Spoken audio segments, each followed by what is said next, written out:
Hi Swapnil. Hey Bhaskar. Thank you so much for agreeing to do this. It's my honor, absolutely pleasure to be here, and thank you for hosting me. It's always a pleasure to talk to you. Thank you. Same here, same here. I think we feed off energy from each other. Oh, absolutely. Love it. So for all those who are watching this, we are here to talk about the Intrapreneur CIO by Swapnil Deshpande, the man himself here, as I promised. We are having this chit chat. This is an unstructured conversation, unscripted conversation, where I don't know what hidden gems he's going to spill today. What I would like you to do is just ride along with us. Have this more like a podcast style, where we're going to edit minimal so that you can hear it directly from him on what went on his mind when he came out with this baby of his, I should call Absolutely, it this way. it is. It absolutely is my baby. No doubt about it. It's been in works for many years, and the journey has been very fascinating, Bhaskar. It starts with the doubt: do I even have a viewpoint? If I have a viewpoint, then will the world want to listen to it? If I tell this to world, will it embarrass myself by telling this story? From that point to really develop that belief in yourself that you're on the right path, working with people, validating the ideas, some of them putting into practice, getting the feedback, talking to a lot of knowledgeable people like yourself, validating the ideas. I think that gives me a lot of confidence that the kind of story that I'm trying to put together through Intrapreneurship CIO is something I think worth listening by many people, especially those in the IT department, or let's say in the CIO organizations of the world. Right. Yeah. Thank you so much. In fact, I should say we benefited from stalwarts who were before us. Yes. Who could see the world from a different perspective. Yes. Who could see the horizon in much more broader sense. Right. And they wrote books. That's how I think my learning, my way of navigating this world comes through reading books. Right? You don't have many lifetimes to explore everything. Yeah. And if someone has done it and they have shared their perspective, it's good to see through their eyes. Absolutely. So I see book as more of me talking to the author, albeit it's not real time. I can read it in multiple parts, and every time I read, I take new things, new messages. Excellent. So the same chapter which I read a month back would give me new meaning now. So that's the beauty of a book in a library. Correct. Still, I'm yet to be on top of e-books, where I could read it on a tab and on the flow. Yes. So I have the gadgets. I have Remarkable 2. I have all the gadgets required. I even have a Kindle Scribe. Fantastic. In an effort to read on the go and go digital, because my wife is complaining me of no more books. It's so difficult to maintain. Yeah. So anyway, coming back, you have a hard cover version and you have a paperback version. The ebook had just launched a few days ago. So now ebook is also available via Amazon. Right. Yes. And you have chosen a free-flowing way of writing. Yeah. It is, if I can put it this way, it's neither a textbook nor just a playbook. It's somewhere in between, where you take the liberty of introducing the reader of different kinds, right? That brings a question to us. Who is this book for? I feel this book is for anybody who wants to make a difference in their career. See, although majority of my career has been into IT department as a CIO office or as a leader one of the in the CIO organization, but this book is practically for anybody who really feel that they want to make a difference in their career. The term intrapreneurship itself is almost like, as you know, right, it's sort of a different version of entrepreneurship. So entrepreneurship typically going out and starting your own venture and doing good for the world. But for those who feel that, hey, I want to remain within a little bit security of my job where I have fixed income, let's say, in a way, but I want to make a difference. I'm not the one who is just sitting and doing what I'm told, but I really want to have my own vision, my own ideas. So this book is for all those people who think that they want to make a difference and who really want to go out and try something on their own and grow themselves, and in return grow the organization. So that's how I would put it as an audience for my book. So in this book there are methods that I have sort of written from my experience. Right. A lot of them I have tried in the CIO organization and I have got positive results out of it. but some of them also come from my own experience of being an entrepreneur in my prior life, let's say. So from that perspective, I sort of collected all my learnings over many years and summarized in the book. So I think we are getting into the understanding of who is this book for. And you also mentioned about anyone who wants to make a difference. Not necessarily from IT department. Not necessarily. But someone who wants to use this opportunity to feel like a owner while being in the comfort of an employee or a salaried person. Absolutely. Yeah, beautiful. So you mentioned that you were an entrepreneur in your previous life.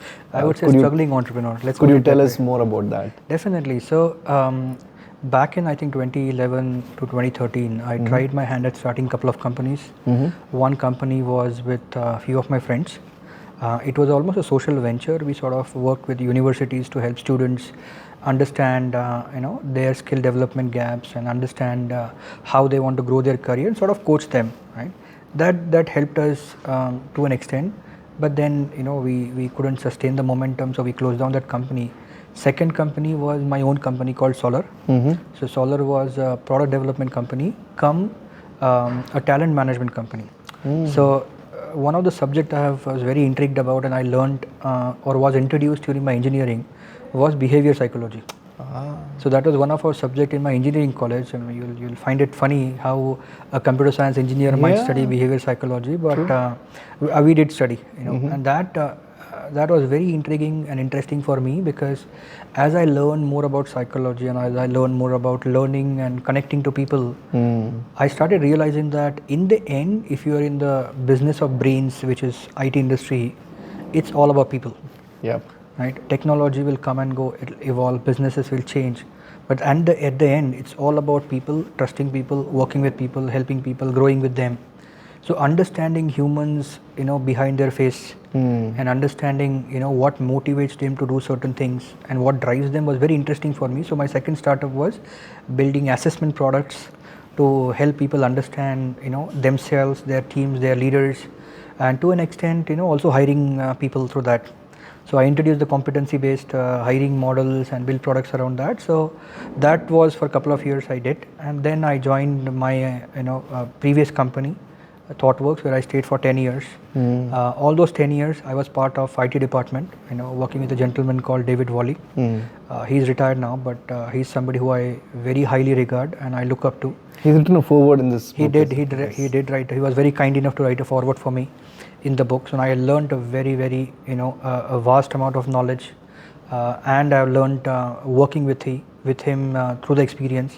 So in fact, a lot of my development and understanding of IT department, IT world, I definitely owe to him. And thankfully he's still in touch. I'm still in touch, and we keep talking once in a while. So yeah, all 10 years I was lucky enough in my past job to do various things in IT department. So I joined as a program manager, managing some of the client projects in my past organization.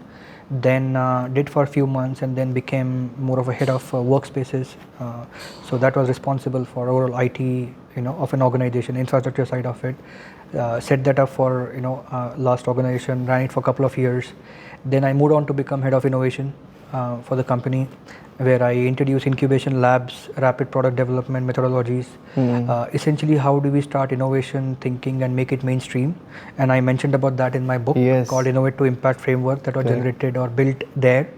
And then I became head of digital platforms, where I started thinking horizontally about systems, platforms, integrations. Learned a bit of world about that before becoming CDO, where I was responsible for IT strategy and overall implementation. And a lot of the practice of ideas in my book I was able to do with my team back in my last organization. So they have been very kind enough to adopt some of ideas. We failed a lot of ideas, honestly, but we succeeded quite a few ideas as well. And when you sort of get an idea, you start socializing, evangelizing, and the moment people realize that it is good idea and they pick it up, you get that reinforcement of confidence that hey, you are doing something which could be useful not just for yourself but for the larger team. And yeah, that was almost like playground for me for a lot of my ideas. And thankfully, the company that I am in today, people have been amazing. Rajesh is another one I work very closely. Yes. He has been again kind enough to write a forward for me. A wonderful leader. I work with him, and again, like the experimentation continues. We'll learn a lot. We'll try to do a lot. I'm sure something will fail, but we learn from it and we improve. That's the journey I would always want to be on. Fantastic. So there are many questions happening in my mind right now. I'll take different paths. Absolutely. Stay with me in terms of how we are going to reveal to our audience what is the mind of an author, right?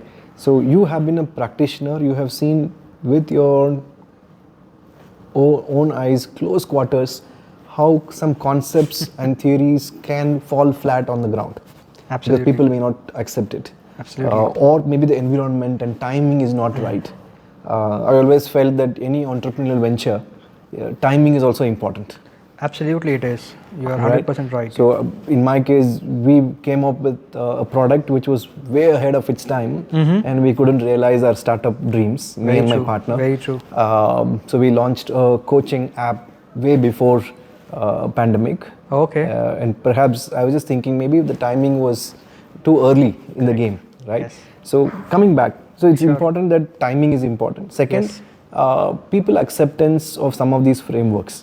So your book has got so many frameworks which are easy to lift, process it, and then see how you can implement to your own environment. It's not very specific to a large organization or a mid-size or a small. It's like a flexible framework that you have come up with. I loved each and every example that you brought in. Thank you. And the indicators that you brought in for a leader who's not even an IT person, maybe a business person, may take some of these and just start the journey, right?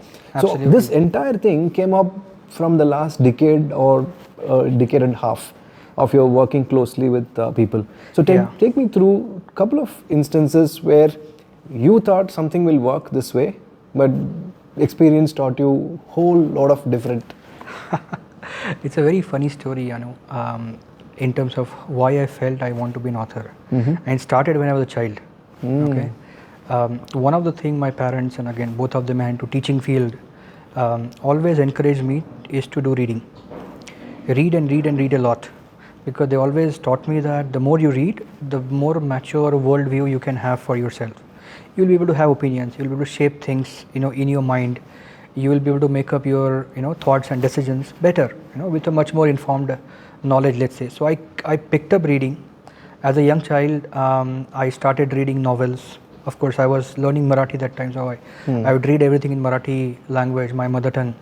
Read so many novels. I generated deep interest into reading. So much so that my knowledge became a hobby. Sorry, reading became a hobby. That hobby turned into a passion, and that passion became obsession. To a point where I was like, books are my best friends, and I would pick up anything and everything and read it. And as I started reading many perspectives and books, I started developing a very, very deep respect for authors. The very simple fact that somebody sitting in a corner of a world has an idea, they're able to develop that idea into some sort of a story or a narration. They're able to put that narration and a story in words and write it down, and it is reaching me thousands of miles away, and I am getting fascinated with the thinking that they have. The whole process itself is so fascinating, and I'm I want to be one of them. I want to be one of them. Of course, it was just a desire at that point in time. So we did something, with my school friends. We did some, school magazine where I contributed a lot, and so I that was the only way, talking about like 12-year-old child. But that desire stayed within me, and I was always in search of a story that is worth telling to everybody, right? And as I started accumulating more and more knowledge, experience, learnings from both success and failures, I started developing something as a viewpoint that I feel I should share. I feel around 2018-19 is the time when I feel, hey, there is something I really want to talk. It all started with that innovate to impact framework, because that is the sort of work I was doing at that point in time, and I felt there's something very powerful that companies can adopt, especially a structured innovation approach. We all, when we talk about innovation approach, we all talk about how to innovate, but we often forget the people angle of innovation, because again, innovation still comes from people. Yeah. So how do you start thinking about a team right from the moment that is this team ready to innovate? Yes. Your innovation does not start with an idea. Your innovation starts with ability to build an idea, ability to think that you can have an idea, and ability to execute. So how do you go back to that foundational level and work backwards up was something I tried, did, was relatively successful in my organization. So that gave me a confidence that there is at least one viewpoint I have that I want to talk to the larger world who have not worked with me or not in the part of my immediate, let's say, circle. And I started putting together proposals, right? And that proposal stage continued for several years till literally 2022-3, right? When it became a little more concrete. And when I actually started work on my book sometime in 2023 end, my first draft was done in perhaps 2 months, right? And I felt, yeah, wonderful, amazing. I did a great job. I gave a pause for a week, and then I came back and I'm like, this is the shittest book I've ever written. This is I wouldn't even read beyond 2 pages because it was absolutely incoherent. It's like a lost child just scribbling something. And then another thing I noticed at that point in time is in the corporate world, we are so used to writing PPTs. So you're always trained to write a lot of your thoughts in the shortest possible words so that you're able to make the point, right? Books are reverse. You have an idea and you have to do a reverse way where you're expanding an idea where everyone, it could be a young one who is starting the career or a very veteran one who is done that and conquered all the world. They both should be able to learn and understand. So that's the most difficult process in the area of writing a book. So when I read my first draft, I was like, this is absolutely not going anywhere. Even I would not even forget about buying. I would not even read even if somebody is giving me free. I had to revise thrice every time I started distancing myself and my own thoughts from the idea. So one of the other difficulty that I had, Bhaskar, is differentiating myself from my idea. Right? Like you mentioned, book is my baby. It is my baby, but it is a baby that I want to grow on their own. Yes. Not with me around. Right. So it's an idea that I am floating to the world, and I hope that idea will have its own life without me. Brilliant. Right? So from that perspective, distancing myself from that idea and that idea bloom was the second difficult part I had with my experience of writing. So I started learning, I started reading, I started putting the third person perspective, started understanding, hey, how might this idea work in X industry, Y industry, small company, big company. And of course, right, I had a 1-dimensional or 2-dimensional experience at that my life, that point in time. So I started exploring, I started learning. One of the other thing I had to do always is, as I started writing, I realized that, my knowledge itself is very short. So I had to scale up a lot in terms of my knowledge, talking to people, learning from podcasts, reading many books and articles to enhance my own thinking. Right? So that is something third, let's say, iteration of my book. When I had third iteration, I felt like, all right, at least the table of content is matching. Yeah. If I'm able to read the table of content, the heads and tails are matching with each other. So that once I did that, I'm like, all right, now I have something substantial that I want to build on. Then I spent a couple of months building on the story. One of the things I was always wanted to be careful about is it should not be a story which is broken into parts. Right. One thing should lead to other.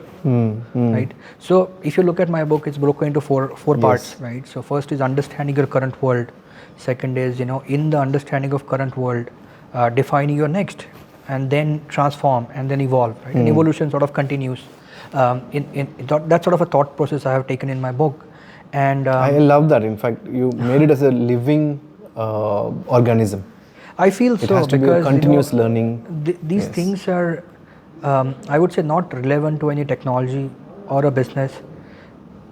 Any leader, for that matter, be it in IT department or outside IT department, they will not be able to be successful if they don't understand the current world that they're operating into. True. And it's also very important to understand that your world is not your team. Your world is not your organization. Your world is not the city that you're living in. We have also seen in recent times, events like COVID-19 or events like Russia-Ukraine war or, any other events they actually got to the level of prioritization of your team. Yeah, true. Right? So when that happens as a CIO or as an IT leader, or for that matter any business leader, how can you always have an eye on the horizon to know what's coming up? How do you continuously sense what's happening and start understanding what impact it can have on my organization, my team, my department over coming months, and how can I be prepared for it now? That is where it starts in terms of understanding. It is not about reading what's happening and subscribing to periodicals and knowing, hey, this new LLM has come, or that new advancement has happened in AI. About understanding the impact, understanding what it can do for you, and understanding how it can make your life, your teams, your organization life better, is that understanding I talk about in my book, right? And always going to be a cascading impact. So what happens in the world has an impact on business. What happens in business has an impact on your organization. What happens in the organization has an impact on your team. Yeah. The simplest form of impact is your budgets. See, typically, as you know, IT departments are in most organizations seen as a cost center. The moment you are thinking of cost center, it always talks about how much money you have, how much money you can spend. And the moment the businesses are in slightly difficult position, they stop funding. Yep. Then how do you operate? Right? And that is where most of the IT leaders struggle. We need to find better ways. We need to anticipate that these things will happen, and we need to anticipate the impact coming in and develop strategies accordingly. Right? So one thing I really liked, Swapnil, in the entire approach is you start with mindset as a currency. Yeah. Right? And in a land of cricket, where cricket is worshipped, you bring in a football metaphor. Absolutely. And that got me hooked onto this book when I started. Very nice. On I think exactly at 45th page. Somewhere, yes. You come up with this metaphor of football kitman. Yes. And I went online to say, is that a real job? And I found it's a job, right? It is a job. And there's a job description. People take it very seriously. Yes. And sometimes the success or failure of a team could also be attributed to how good your kitman was. You. Absolutely. Right? And prepares you. You may have very good star players and everything, but kit has not arrived, or it is not meant properly, and so on. Yes. So I was fascinated by that metaphor of how do I think? Am I thinking like a kitman, preparing in the shadows, not in the limelight, and my role ends when the match starts, and my role begins again when the match ends. That caught my fascination, right? Okay. The second contrasting metaphor you bring in is about Formula One pit crew. Pit crew, yes. And can you tell us about how you hit upon that? Because the Intrapreneur CIO, for me, this metaphor embodies everything. Correct. At an individual level, at a team level, at a department or the vertical level, and all the way up.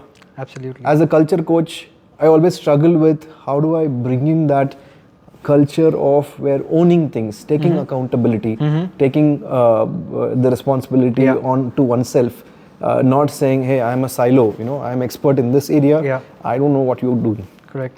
So this metaphor brings about so many angles, so many layers. How did you hit upon it, and tell us some juicy tidbits? So I have been a football fan, by the way, absolutely, for a long time. Okay. My favorite team has been Manchester United, and my favorite manager has been Sir Alex Ferguson. Right? So there's a lot I've learned. I've read his both biographies. I've read how he handled the team, how he built, destroyed, rebuilt the teams multiple times and continue to keep winning. The brand that we see, Manchester United, is largely attributed to two people, right? Sir Matt Busby and Sir Alex Ferguson. And both had a philosophy of working with a team, which is focused on purpose. So, that is where my love for football started. And of course, I have couple of cousins who are like fanatic in Formula One, and I myself have been to Formula One. You have a lot of these references like Real Madrid, Galactica. I love football. All these references come from. Now I understand. They do. Right. Okay. I've been an avid reader of football managers, how they handle, and I'll touch upon that in a minute. But coming back to the point of kitman and pit crew, right? Again, like I'll go back to the fact that it's all about people, right? Your footballers are people, your drivers are people, but it's never about one person. It takes a team, right, to win something. Right. They say that it takes a village to raise a child, but it takes a team to win, right? It's never one person's job. So, by the same time, everybody needs to know that the role that they play, how that role fits into the ecosystem and how they can influence their role, right? There's nothing against kitman or a pit crew. They have a job to do. But if you look at the categorization, let's say, for them in the job, they are support functions, right? In football, you always hear the names of Ronaldos and Messis. Yes. Right? In Formula One, you will hear, the drivers that you have, Schumachers and Lewis Hamiltons of the world. You wouldn't know anybody in pit crew or a kitman for that matter, but they do job. They are support function. They enable and prepare them. So similarly, if you look at IT department, right, is also a support function. Until Football something as a breaks kit. down, no one talks about IT. In fact, if that is the case, then you are doing your job well, right? Yeah. If nobody talks to you, nobody remembers you, then you are doing your job well, right, in IT department. But again, coming back to the point, IT department is a support function, right? For pit crews, you have tires and pressure monitors and tools are your kit. For football kitmen, the football uniforms, or jerseys are your kit. For IT department, the systems and infrastructures and data centers and networks are your kit. So enabling a larger organization to go and hit your goals. So that's where I was like, hey, you know what, there is a similarity in a way both of them operate. But there's a huge difference in the way they operate and how they have an influence on the end result. And IT department have a choice. Yeah. Do you want to go kitman way or you want to go pit crew way? If you look at the overall time, right, kitman has a lot of time with the team. They can talk to individually, they can prepare, they can motivate, they have a lot of time. But they have no influence on the game. So typically, for those who don't know kitmen are the one who prepare the team before they start the match. So right from their football kits to ensure the laundry is done, ensure that everything is kept well, the rules and regulations, the compliance. locker room is maintained well, right? And ensure that the footballers are ready to go on the ground when they are called upon. That is what typically kitmen do, and pit crew, perhaps everybody knows the formula on pit crew, what they do. So from the preparation perspective, I'm sure both of them put equal amount of effort to be ready for the game. Both are equally important if you look at pre-game, right, perspective. But both are very, very different outcomes, when it comes to impacting the result of a game. The moment the match starts, kitmen have nothing else to do and sit on the sideline to wait for the break to be able to best prepare the footballers again to go and take the field, right? Whereas pit crew, right, you have pit stops, and the time pit crew can take to get your car ready can actually make and break your result. So considering that in mind, I really feel that normal IT departments or traditional IT departments are like kitman. Hey, somebody give me a requirement, business gives me a requirement, I fulfill the requirement, I give it back. And then its businesses look out whether to be successful, not be successful, have an outcome, not an outcome, value delivered or not, I don't know. That is how traditional IT departments have always worked. Whereas the modern or intrapreneurial IT departments, I would equate with the pit crews. So pit crews typically are always on their toe. They know when the next pit stop is happening, they're always absolutely ready so that they're able to have maximum impact in a minimum given time, so that the driver has the biggest chance of winning. And if you look at over a period of time, the pit stop timing has come from perhaps over many seconds to perhaps 2 seconds or so, or less, right? Which is literally the car comes within a second, it's ready to go. Blink of an eye, Literally, like, and that's how IT department needs to evolve themselves. So as an entrepreneurial IT department, we should really look at being more and more innovative for ourselves. We need to be more and more self-reviewing, so to say, and upgrade ourselves, modernize ourselves, so that we are able to have a biggest impact on the business that we operate. And that's where the analogy had come, kitman and pit crew. I think it serves well. At every stage you bring in that comparison and contrast between traditional IT mindset vis-a-vis intrapreneur mindset, right? Absolutely. And there's one stage where you talk about OTAT. OTAT, yes. Right, OTAT. I love that piece because in the era of so many distractions, where more is, celebrated. You bring in a very important distinction through an example comparison between how NASA launched its Maven. Maven, Yeah. and how ISRO launched its Mangalyaan probe. Yeah. So tell us about that. How that came about.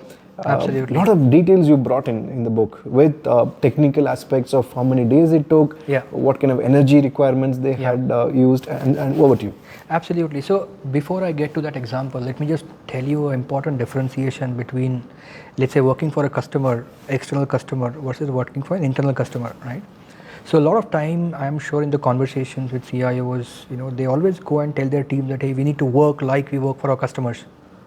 While I completely agree with the intent, I slightly disagree sometimes with the fact that internal IT differs in a way we work with customers, right? And I'll tell you why it differs, and I'll link it to the example that I give. So when we are doing our work for customers, there's a inherent intent to bring more work to us. Because for most of the companies, and I'm talking about as an example of service companies, let's say, the more work translates to more people being billable, means more work, more money in the company. Whereas for something like internal IT, your budget is fixed for a year. You're like a prepaid, right? So amount of work is not going to give more budget to you. And when the internal IT is being seen as a cost center, there's always going to be pressure of doing more with the less cost. Because the situation is different for external, internal, the work prioritization becomes extremely important for internal IT. Business will always ask for more. I want this, I want this, I want it today, I want it tomorrow, I wanted it last week, you didn't deliver. These conversations are very, very normal for internal IT leaders and CIOs, right? But at the same time, it's very, very important that we link our capacity of teams and our ability to deliver with the kind of work that we can take in. Yeah. So defense of your work starts with a governance, a very solid governance and a prioritization. And at the, when you prioritize the work, right, you find a way to extract maximum of the capacity that you have. Right? So may I just interrupt you there for a minute? See, I have been an organizational design expert on various projects in the past, right, before I started my own. Yeah. I had the privilege of working for one of the management consulting firm, Asia Pacific, and I've been to different org design assignments. Sure. So you bring in a very important distinction using this OT-AT, where what you just alluded to, you have a fixed budget, and you have fixed number of people, and you have to do things, right? So the normal or traditional IT mindset would be to load people with more projects and multitask. Yes. Whereas you suggest in the org design part, and you also bring out real examples, how that is detrimental to like spraying too thin or spreading too thin. Spreading too thin, yes. And getting nothing achieved. Yeah. And you strongly bring in this example of NASA and ISRO. So tell us more, how did this insight come about? Not spreading it too thin. And second very important question I have for you, how do you say no to your customers? Since they would definitely load you with more. Absolutely. So I'll answer in two parts. One is the first part. So let's say when you are talking about prioritization, right? Let's assume that certain work is prioritized, always a pressure to do more. What happens, as you exactly said, is a team, let's say of 10 people, you're having 5 projects. Naturally, you will divide that team into 5, and 2 people will end up doing. The reality behind the scene always is that no team has 10 equal experts. There always, a leverage ratio differs, an experience ratio differs in a team. Yep. So the quality of work given by the same team depends on who is working on it. Especially for large and complex changes, which are becoming more and more often nowadays, you cannot rely just on 2 people to solve this entire problem. Because you need better people, you need more people, you need more expertise to actually sit down and do that work. So I recommend a large problem or any initiative to be broken down into 2 parts. One part, and again, by the way, OT-AT stands for one thing at a time. Okay, so just for everyone to know. So one thing at a time, I recommend very strongly that a team picks up one problem at a time. And when I say pick up, I'm talking picking up a new problem. There might be multiple initiatives in progress. I'm not talking about that. I'm talking picking up a new problem.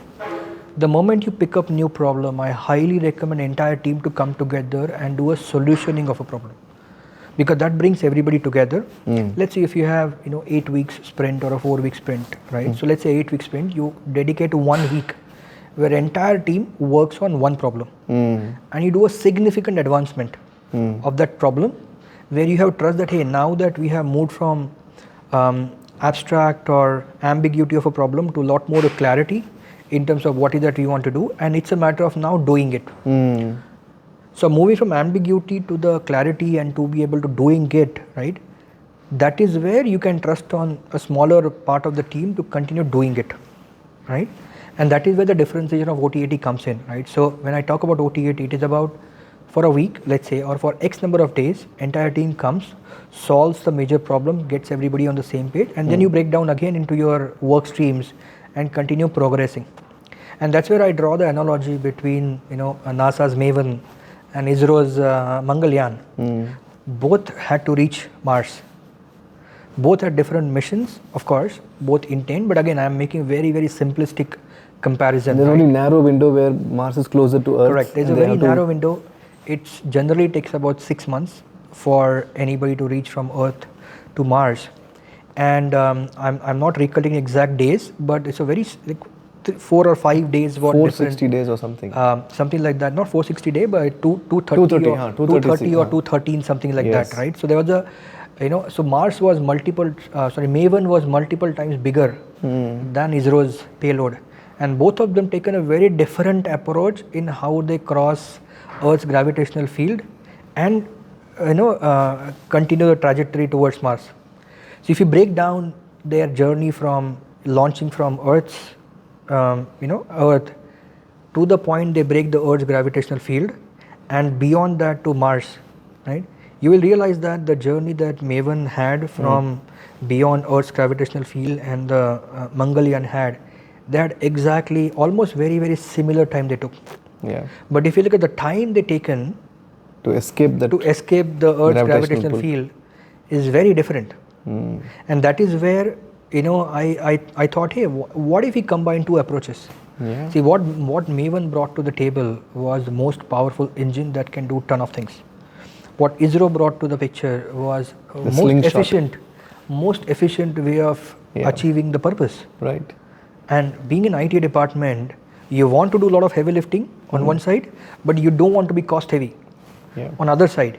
So I thought, what if we mix these two approaches together and come with a perspective of, hey, maybe, Mangalyaan as a way to achieve the same purpose. The purpose is to land at Mars. Right. And what if just for the purpose of escaping Earth's velocity, you use Maven's power, and for everything else, you work like Mangalyaan. True. Right? So exactly same way the OT/AT or one thing at a time was born, where you hit the biggest problem, get your best minds together. So it's like a funnel with a broad end and multiple streams where it's a broad entry route, I would say. You bring the biggest problem to the team. The team sits together, let's say for a week or 10 days or 4 days, whatever time it's required. But they come out with a clear solutioning approach of implementing the laser problem. Focus on execution. Once you find out what is the pathway. At the end of the 1 week, there should be a laser focus of execution, which the smaller team can carry. Right? Okay. So if you look at the overall cycle over a year, they'll always be like, hey, the team is broken down into work stream. Let's say 5 work stream and 10 people. They're working on 5 projects at a time. Then they take a pause for a week where they pick up one of the problem or there's a new problem that they completely pick up. They solve it. And that becomes one of work stream that continues towards implementation. Then another couple of months, they do another cycle of breaking down the problem into clearer steps. So that cycle of coming together, then spreading into work streams, then coming together, spreading into work stream, that helps a lot to solve the problem. Convergence, divergence. Absolutely, that is how we be, and that's now where coming to the firepower important part. I like the way that you're explaining. How we can break a bigger problem into smaller chunks, and one thing at a time would give you all the resource, energy to focus on that. Don't do jugaad of the sorts where you do 10% in 10 projects and thinking that 100%. It will not finish. And eventually, if you do a bad implementation, it's going to cost you. You'll have 10 different clients who are not satisfied. Exactly. And ultimately, you are the one who is responsible. So you have to always do a quality work. You have to set a gold standard of Now, if you have to say delivering things. one thing at a time, how do you say no to more work coming your way? One of the things I strongly believe, building a transparent and trusted relationship with stakeholders. Yeah. Again, coming back to the point that we work with people, and humans are the one who best understand other humans. Right. Right. At least in my life, I have not come across anybody, be it on my side of team or on the side of stakeholders or business, who intentionally want to crush you. I have not come across.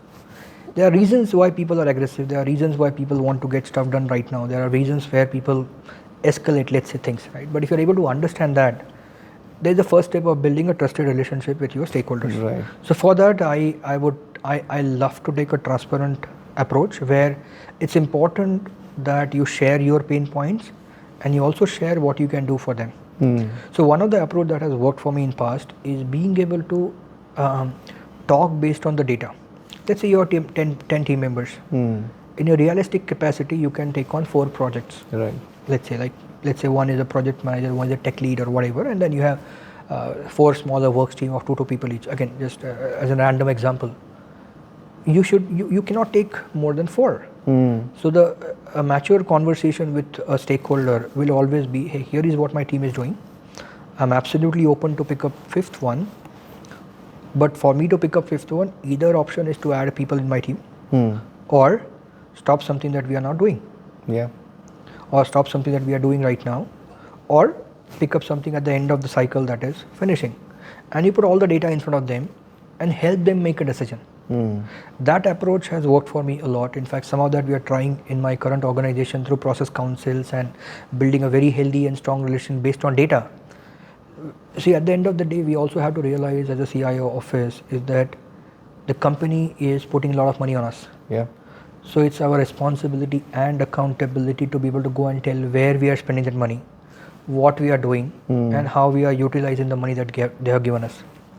So for that, we have to ensure as a leader that we are doing the right thing at the right time in the right way. So what is the right thing? You discuss with stakeholders and understand what is the right priority. Right time is when you want to do it. You want to do it now, which means stopping something and picking up your new work, or you want to do it later. In a right way is about how do you solutionize for future scale. So that philosophy has definitely helped me. So I'm going to put you on a spot. Sure. Because I know you understand where I'm coming from. Having done psychology, having done assessments as part of your startup, and trying to help people fit the right person for the right job, and having worked decade and a half or more on large teams. So you understand my question. The question is, when people get attracted to professions like IT, they're more inward or introverted, if I can put it that way, oriented, because they put their heads down and work on the technology. It's very not very often where you see people are very good with stakeholders, influencing them, convincing them, right? With that kind of generalization, with a heavy dose of stereotyping, my apologies for that. No worries. What helped you to take this approach of transparency? Because customers, internal clients may not be prepared for someone to walk up to them and tell them transparently, this is my workload, either you let me prioritize or bring the priority down, or take something out of my plate, or add more people. That means they have not seen such experience in the past. How did they react, and what made you take that approach? Was there any trigger? Was there any point where you felt that enough is enough, let me play my cards and then let the clients decide? Yeah, I think part of it is to my experience and part of it is to my belief. I'll talk about my belief first. My strong belief is that the advantage you have when you are part of internal IT team or internal department is your goals are shared, right? Be it an HR department or a finance department or recruitment department, they cannot say ki I don't want to help organization grow. Let's say helping organization grow is a common purpose for everyone. Right. Just how we play our part is different. My team would play a part through systems and applications and infrastructure and all of that. their team will play part in, let's say, recruiting somebody or running interviews and getting more people into our company, as an example, right? But it meets somewhere at the top. You start at the top, you align at the intent. The moment you align at the intent, right, at a leadership level, then subsequent conversations becomes how do we achieve our intent? What role you can play, what role I can play. And if you're able to have an upfront conversation with certain leaders, and it can be difficult, right? Because exactly I as get you that, said, Swapnil, I get that. See, coming back to your football analogy. Sure. You can be a forward, I can be a defender. Yes. I mean, we can be in different parts of the field, but our aim is to get this ball into that goalpost. Yes.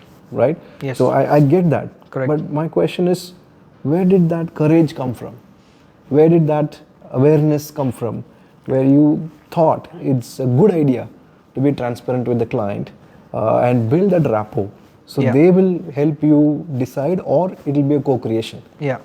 Can you lean back in your life and reflect, where did that switch happen for you? Because that will be useful for our audience, because many of them are internal IT, right? They've been years and decades of experience or training has gone into be a good order taker. Yeah, I'll give an example perhaps. Again, I don't know if it's that trigger point. I'm just thinking again now, right? Because I didn't intentionally have that as a trigger point, right? So I'll attribute a lot of that to being authentic at workplace, right? To be honest, a lot of people put a mask. They talk about politics. I don't understand politics. Neither I don't understand.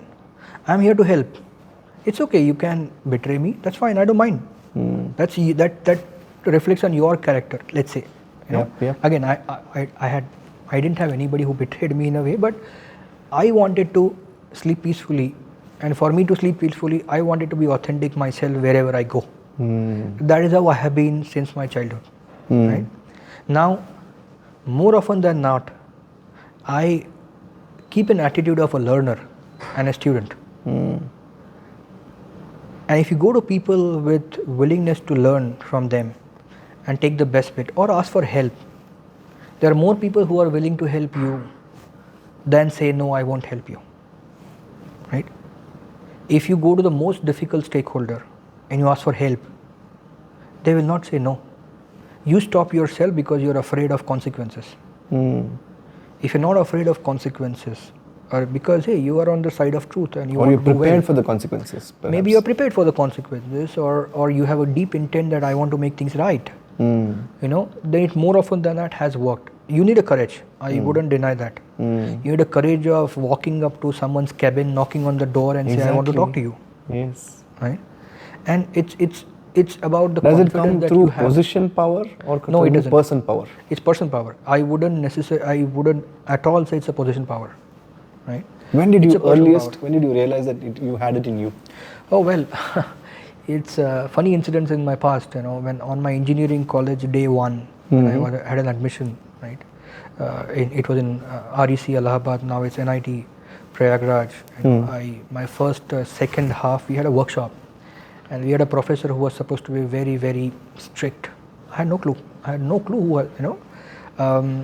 And I walked up and I forgot my receipt at my hostel. And like, get out. I'm like, what, sir? Like, why? I'm like, you're asking me to get out. No, I have no receipt of yours, so I don't know if you're a student or not. I'm like, get out. And I'm like, okay. I'm like, what do I do? He was like very tall, like well-built man. He workshop in charge. And I was like a student. I'm like, okay, what do I do? So one was to go back and just don't come back again. Like, oh, I don't know, maybe I'll come back next time. Or another was like, all right, admit your mistake, you know, ask for a time, go back to hostel, pick up, and get back to the work. So I allowed him to shout at me in front of the class. I didn't react because he wanted to vent out. Maybe something wrong has happened in the daytime for him, right? And he just wanted an excuse to vent out on someone. So he shouted in front of everybody, you know, on me. I listened to him. I'm like, I'm so sorry, Unprovoked, sir. Uncalled for. Unprovoked, uncalled for. I'm like, I'm so sorry, sir. I forgot. And I kept quiet. And then he went back to his cabin. Once everybody started, I went back to his cabin. I'm like, sir, can I come in? He was like, calm down a little bit. Like, yeah, come in. I'm like, I genuinely sorry, sir. I forgot my receipt. Can I go back and bring it now and show to you so that I can start my class, my first day of, my classes, and I don't want to miss my learning. I was clear in my intent. I was clear that yes, it was my mistake, and I want a second chance. And like, okay, go. So I went, I bought my receipt, I showed him, he allowed me to join the class. And after that, he just know me as a student, right? In a way, I mean, he was never my teacher because my subject was computer science, and after first year, I didn't have to go back. But, I could connect to the human side of that teacher later on. He was never as strict with me as he was. And I could never understand why people think he's strict just because he shouts. 95%, 99% people would not reach out to him and try and connect, which I tried. And the same, perhaps my own willingness or my own, I wouldn't say willingness, I just cannot have any other way. I just want to be myself every time. And that perhaps has helped me. And this is just one example. Similarly, right, I had I had a fantastic coach, by the way. His name is Mike. I met him in my last company, mentorship workshop, and such a fantastic fellow, very warm fellow, and I made sure that I stay his student lifelong. So normally in the corporate trainings, right, people come and go, and then you forget because nothing is going to change at work. But I genuinely made an attempt. I reached out to him. I said, sir, I want to learn from you beyond my company. Not I don't know. Please, can I meet you? Right? He was gracious enough to give me time, and I am still very much connected to him, and I learn from him in every conversation. Right? So I think a couple of things have helped me in my life is being a lifelong student, willingness to learn from anyone and everyone.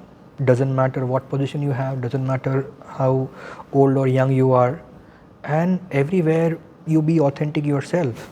Right? I think Beautiful. These two things so may I summarize what I heard you say? Sure. For an entrepreneur, CIO, aspiring or existing, the DNA is to be authentic, true to yourself. Yeah. Find that courage in you, Yeah. if you don't already have it, because your personal power is going to take you places, not rely on positional power. No, absolutely. Don't wait till you become a CXO. Correct. You start early on with that mindset of personal power. And the last thing I figured out from what series of interaction, see the other person, the human angle. See them as a person. Absolutely. Rather than what they are doing, the behavior part. Sometimes it may come out wrong behavior. You may hold it for a longer period. Rather than just set aside and connect with them. So that you can have that kind of open dialogue. Absolutely. So coming back to our earlier question, if you were to be transparent with your internal customers, see, my workload is this much, I'm already spread too thin, one more, it's difficult for me. So you help me make that decide, let's create that co-created solution. That's where you're going with. That's where I'm going with. That is important. The trust and transparency takes time.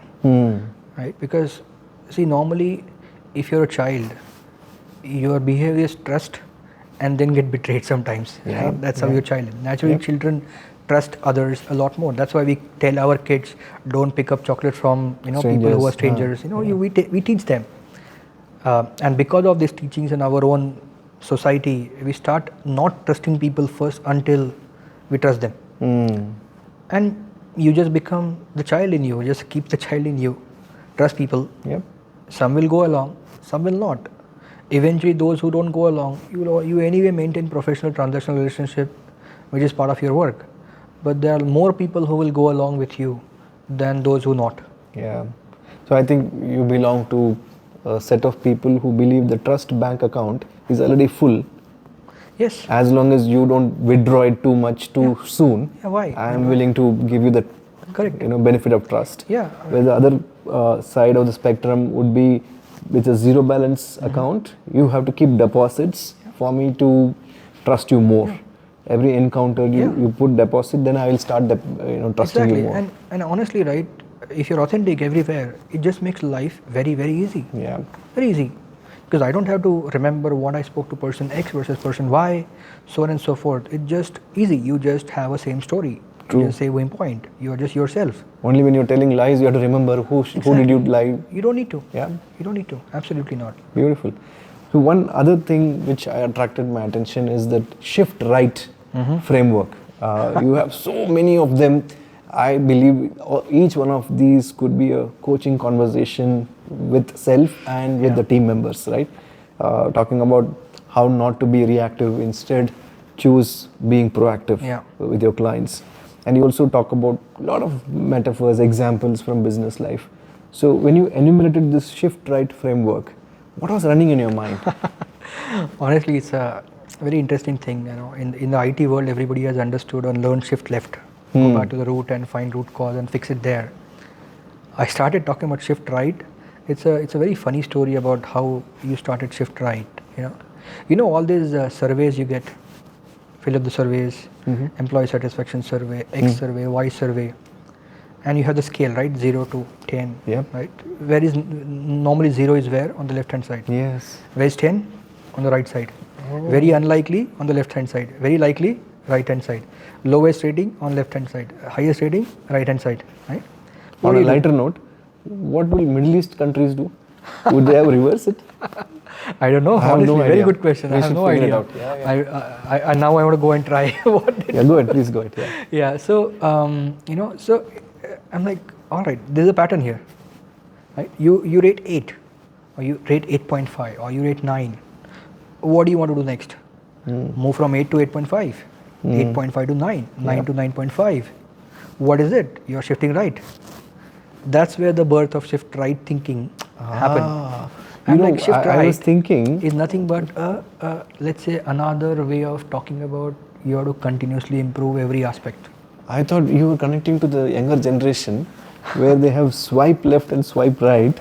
Oh no! Maybe it came from there. Oh no! Now you no. Okay. I wish to try that, but no. Shift right is about continuous improvement, continuous innovation, because you want to get as close to your highest. It applies possible. to that as well, right? Maybe I haven't tried. I would love to now. I'll ask my kids if they know anything about that. But yeah, this is where the shift right thinking started. Fantastic. And then as I started growing the thinking, I'm like, hey, this applies to a lot many things, because one of the huge belief I have is when it's talk about transformation or a long-term journey, we all talk about transformation being a marathon. I don't agree to that. Transformation is not a marathon. It's a collection of sprints. Yeah. You run for some time, then you find out are you going the same direction, then you take another sprint, then another sprint towards your goal. So when that happens, you have to continuously assess your surroundings, continuously innovate, continuously improve, so that your next iteration is better and a better and a better and a better, right? So that's where the framework or a thinking, foundational thing or shift right came into my mind. And the more I started thinking about it, I'm like, all right, this thinking of a continuous improvement, continuous innovation applies to a lot many things, right from your portfolio program management, to your team building, to team improvement, to work transformation, to prioritization, to everything. And I started, relating that. Right? And I'll give a couple of examples. Let's say when you talk about portfolio program management, right? One of the things that we always talk about but very often forget is how are you, let's say, aligned to your vision. Right? In my book, I talk about a concept called holistic value articulation. Yes. In my holistic value articulation, I talk about 3 questions that every leader must answer about any work that you do. Number 1 is it why you're working on what you're working, which is sort of reflects into why you're prioritizing this over something else, the prioritization framework. Second thing, which is often ignored in every organization, is how aligned your work is to your vision. Are you getting closer to your vision? There are ways to do things, right? For example, if you're building an app, that app might solve the purpose, but if you're not building app with an API, then you're not making it scalable, extendable. So the how differs, right? So is your work getting you closer to vision is something I make it part of the value articulation framework. And third is your business impact. So when you put holistically these 3 things together, prioritization, vision, and your impact, you want to apply shift right on top of it, right? You want to get closer to your purpose and better prioritization. You have to always improve on that. You want to get closer to your vision. You have to always improve on that, and you have to get closer to better business impact, and you have to always improve on that. So my portfolio and program management framework, which I typically call shift right framework, is around these 3 anchors, where every initiative you do or every initiative you discuss, I suggest that you talk about these 3 angles, identify, why you are doing and how you are doing, and where is it going to have an impact, and then work in a specific order. That's one thing, right, about shift right from a portfolio program management perspective. Second thing is, as an IT department, internal IT, is very, very important to understand your stakeholder map. And I also talk about shift right of evangelism impact. Yeah. As a part of shift right of evangelism impact, I talk about how do you turn an important stakeholder who is not interested in you, not aware of what you do, to the point that they become your advocate, right? How do you intentfully work on that, right? That is also part of shift right, because you are bringing that continuous improvement in your stakeholder relationship. The better relationship you have with your stakeholder, the better negotiation happens, better same page happens, better transparency you can have, and overall better working relationship, win-win you will be able to find, right? So that's another thing I talk about. And third thing I talk about is shift right on your intelligence. So when I talk about shift right on your intelligence, that's where the AI strategy and all come in, right? How do you start thinking about AI? How do you cut the crap and get to the bottom of where AI can make a meaningful impact for your organization, right? That's the third area I talk about shift right. And fourth area I talk about, which you touched upon, is the shift right your IT effectiveness, which is where how do you move from your reactive to proactive, from project management to a change management, right? And some of the other things I talk about, right? Because these are all shift which is important for IT leaders to understand. You're not here to deliver a project. You are here to make an impact. And impact is beyond technology. A project implemented and delivered, your work should not stop there. Is it adopted? Are people finding real value out of it? If they are not finding, how do you get the feedback, and how do you improve your product, and how do you improve your services? All that becomes very important. So you know what, you have enlisted about 9 different shifts, yes. right? Each one is worthy of a separate book. I never thought it that way, but I must now think about it. Thank you for giving me a tip. Companion book for this. Right? Yeah, I think there are a lot of topics. There are a lot of topics I would love to talk deep more. dive. And like I said, I started writing this book about a year ago, or maybe a year ago, and every day there's learning that I have had since then. Right? This book got published in January, and if you ask me today, there are 3 more things I would love to add into the book. True. So who knows, right? Maybe another edition will make come it a in living future. thing. Yeah. Also, I think you have an overall theme, right? You introduce a concept, you give enough reasons for us as a compelling reason for a reader to get interested, hooked onto it. Then you give some frameworks and templates for me based on where I come from as a reader.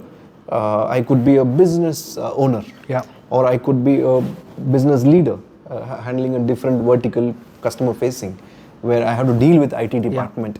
Whatever may be the role, I have the second part where I can use some of these templates, and third is where you have this practical tips, techniques, where if you are an internal IT department, you could just run from 0 to 30 without much effort. So that's how I saw this entire book. Yeah, that is very, very important to me, Bhaskar, because there are a lot of philosophical books on leadership, strategy, business strategy out there in market.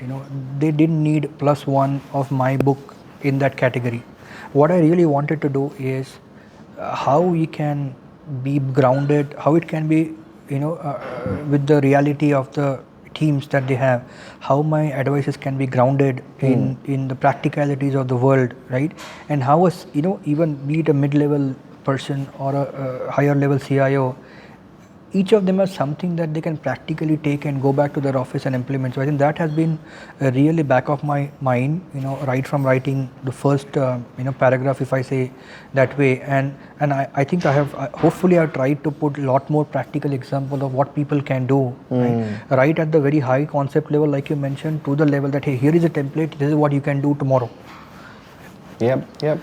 And one last thing before we close our conversation, you've been very generous with your time. Thank you so much. Oh, I appreciate that. You touched upon AI, which is on every CIO's mind these days. While recently I read an article a couple of days back saying there is no much of demand for AI. While so many things are out there, Yeah. supply is more. The use cases are kind of running out of steam. That's what I realized by reading into various experts' opinion, right? And while the hardware is also catching up fast, the processing speed is Yeah. going to multiply in quadruples or much more than that in the next few years. Where do you see this going? As an author of this book, you want this book to be ever sustaining on its own. That's what I heard you say, right? Yes. The baby should grow into Yes. teenage and start Yeah, yeah, having its yeah. own life. Where do you see this AI taking us, and where do you see the relevance of Yeah. Intrapreneur CIO in that Yeah. domain? Very interesting. Thanks for asking this question. Before we start talking about AI, let me just make a differentiation between a couple of things, right? When you talk about technology and business, there are two type of things in my opinion. One is technology for business and technology as a business, right? So if you look at Microsoft of the world or Google's of the world, a lot of them are technology as a business. So Microsoft brings technology so that other businesses can build on top of it to run their business, right? Whereas technology as a business is all services company, right? We provide technology to anybody else who want to run the business and all of that, right? AI was brought in by companies where technology is a business, right? And now business, where technology is for business, is now catching up with this. So what I mean by that is the technological innovation and possibilities of AI are already much ahead of what business is starting to think in terms of, hey, I have now this solution.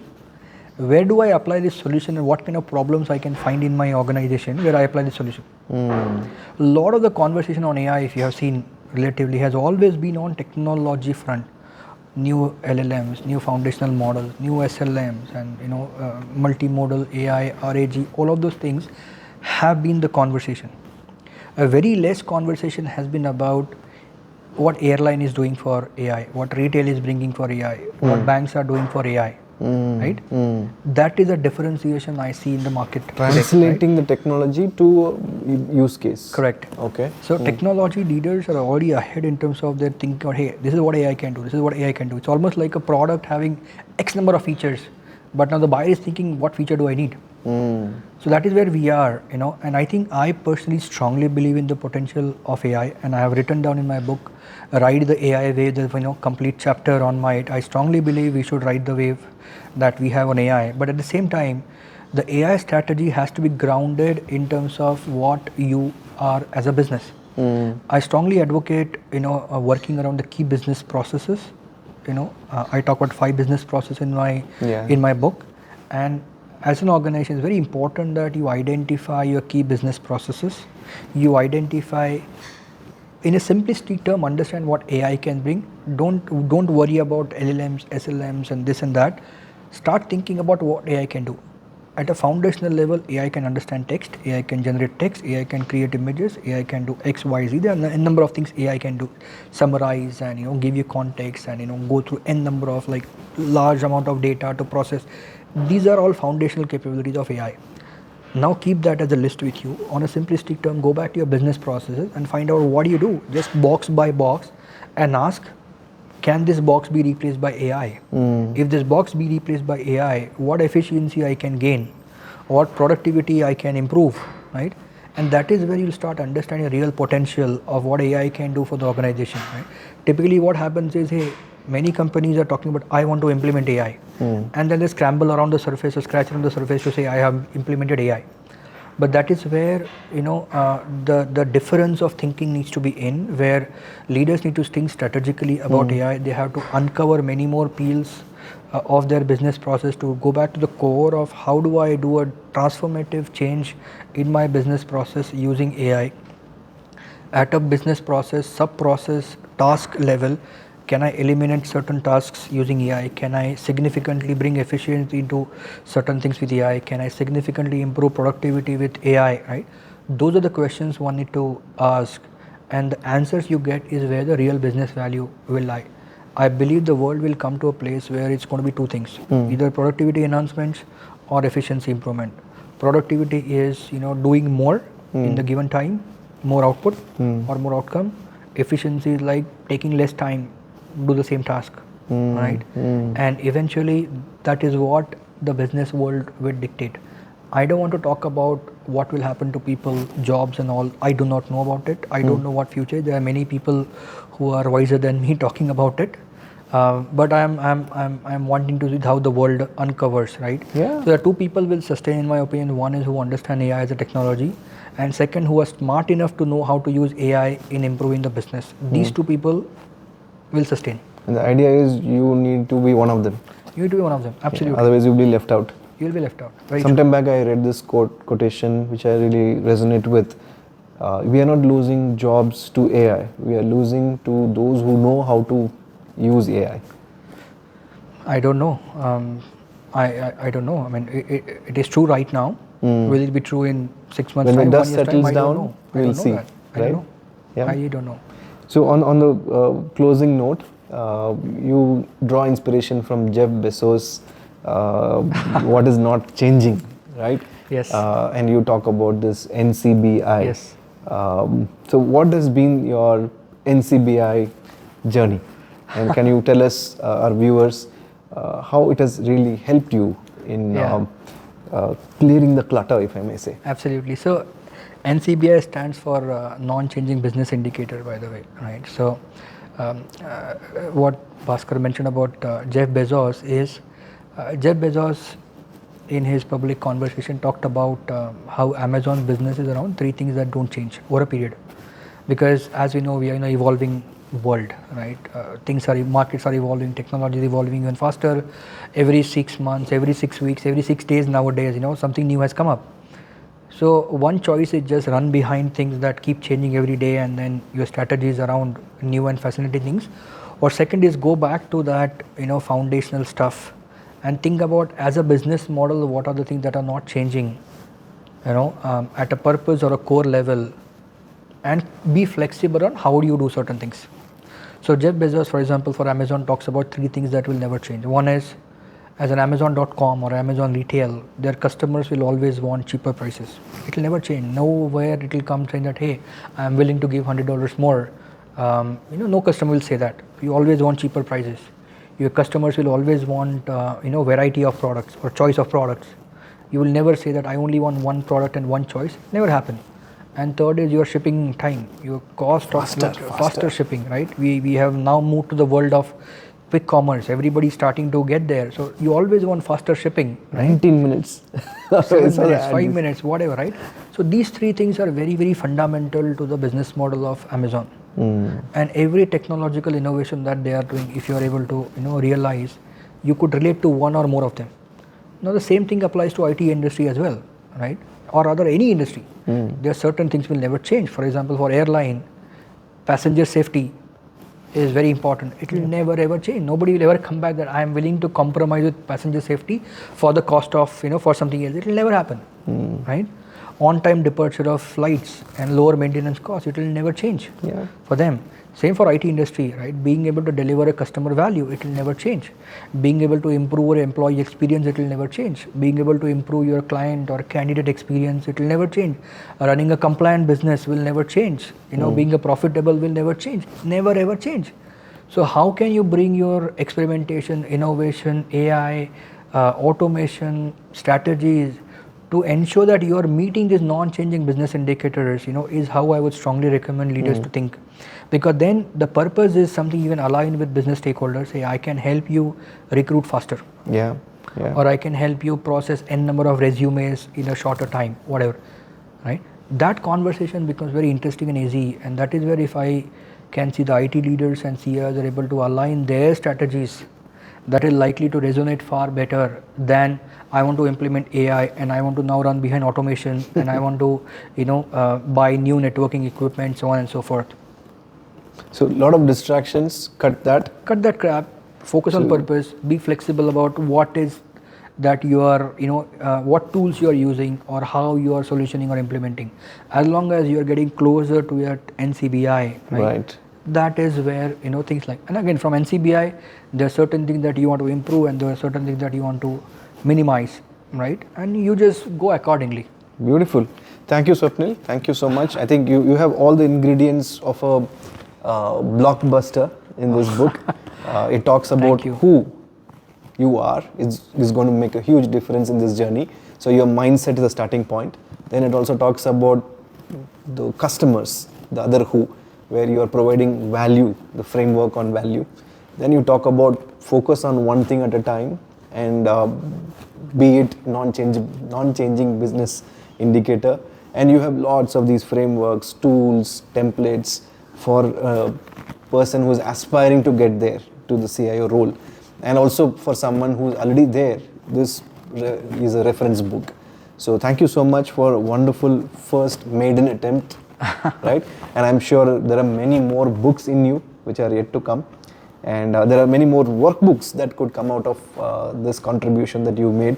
So for all those who are wanting to make a journey into the world of high impact, internal, trustworthy and transparent partner in you, right? So if you are an internal IT department or someone who works with internal IT department, how to become an intrapreneur in your journey. So this is a wonderful starting point.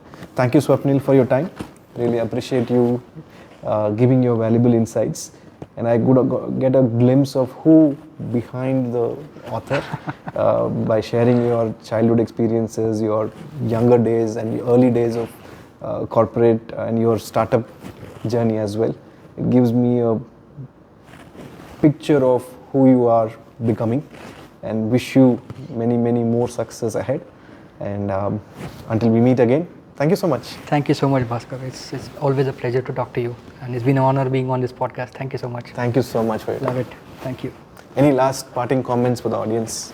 I don't know. I mean, I can just say good luck with your journey. I think it's important that we should start having a higher goal. I would say be ambitious, have bigger goals, but don't be hard on yourself.